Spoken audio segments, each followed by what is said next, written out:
في يوم من الأيام، دخل طالب فضولي اسمه علي إلى معمل العلوم الكبير. كان قلبه يخفق بالحماس، فهو يريد أن يفهم سرًا كبيرًا: ما هو النظام؟ وكيف تتحرك الحرارة والطاقة من مكان إلى آخر؟ في الداخل، وجد أستاذه الدكتور سامي ينتظره بابتسامة دافئة. قال الدكتور سامي: أهلا بك يا علي. انظر، كل شيء حولنا يمكن أن يكون نظاما له حدود تفصله عما يحيط به.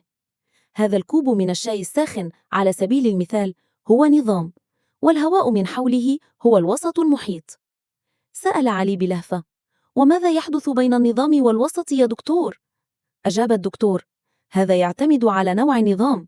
هناك المفتوح الذي يتبادل الحرارة والمادة معا مثل قدر يغلي على الموقد، وهناك المغلق الذي يتبادل الحرارة فقط كعلبة مشروب غازي مغلقة، وأخيرا هناك المعزول الذي لا يتبادل أي شيء مثل ترمس الشاي. دون علي ملاحظاته ثم سأل: فهمت، ولكن ما هي الطاقة الداخلية للنظام؟ ابتسم الدكتور سامي وقال: سؤال رائع. تخيل أن كل نظام مليء بالكثير من العمال الصغار النشيطين، الجسيمات. هؤلاء العمال يتحركون ويهتزون طوال الوقت. الطاقة الداخلية هي مجموع كل طاقة حركتهم ونشاطهم معا. أحضر الدكتور 3 أكواب، واحد به ماء بارد، والثاني به ماء دافئ، والثالث به ماء ساخن. وأوضح قائلا: درجة الحرارة هي مقياس لمتوسط طاقة حركة هؤلاء العمال الصغار. في الماء الساخن يتحركون ويركضون بسرعة أكبر بكثير من الماء البارد.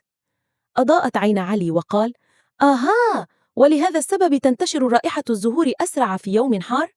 ابتسم الدكتور سامي وقال: بالضبط، لأن جسيمات الهواء الساخن السريعة تنقل جزيئات الرائحة لمسافة أبعد وبسرعة أكبر. قام الدكتور بتجربة ممتعة. طلب من علي أن يضع يداً في وعاء ماء ساخن والأخرى في وعاء ماء بارد، ثم يضعهما معاً في وعاء ثالث به ماء فاتر. صرخ علي مندهشاً: غريب!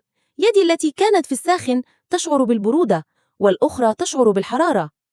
أحضر الدكتور كأسين، أحدهما به لتر من الماء، والآخر نصف لتر فقط، ووضعهما على لوحين التسخين المتماثلين. لاحظ علي أن الكأس الأصغر سخن بسرعة. قال الدكتور: هل رأيت؟ الكتلة الأكبر تحتاج حرارة أكثر لترتفع درجة حرارتها، لأن الحرارة تتوزع على جسيمات أكثر. أحضر الدكتور سامي كأسين متماثلين، وضع في أحدهما ماء وفي الآخر زيتا بنفس الكمية، ثم بدأ بتسخينهما بنفس القوة. لاحظ علي أن الزيت أصبح ساخنا بسرعة، بينما كان الماء لا يزال دافئا.